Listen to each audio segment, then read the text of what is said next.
অহরহ তব আহ্বান প্রচারিত, শুনি তব উদার বাণী, হিন্দু বৌদ্ধ শিখ জৈন মুসলমান খ্রিস্টানি।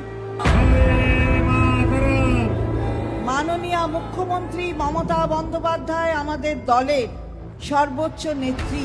তিনি যেভাবে সংগতির দৃষ্টান্ত স্থাপন করেছেন, সারা ভারতবর্ষে এই ধরনের দৃষ্টান্ত স্থাপন করার মতন কোনো নেতৃত্ব নেই।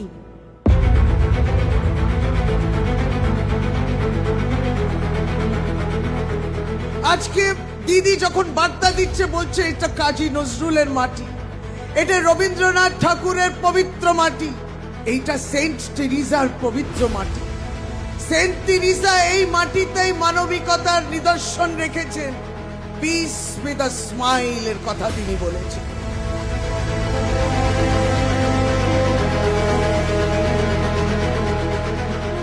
ধর্ম নিরপেক্ষতার কারণে যে সব থেকে আগে যে পাঁচটা দেশ যার নাম নেওয়া হয়, সেটার মধ্যে ভারতবর্ষ আছে। তার কারণ ভারতবর্ষের ঐক্যই ভারতবর্ষের শক্তি।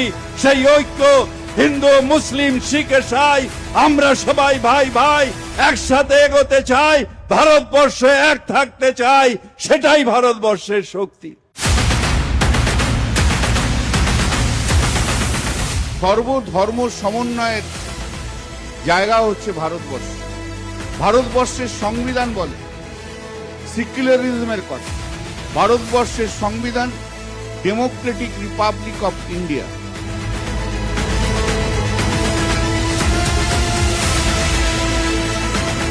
কাজী নজরুল ইসলাম বলেছিলেন, হিন্দু না ওরা মুসলিম, ওই জিজ্ঞাসে কোনজন, কান্ডারি বলো ডুবিছে মানুষ, সন্তান মোর মা। আমাদের দেশের সংবিধান ওই মানুষের কথাই বলেছে।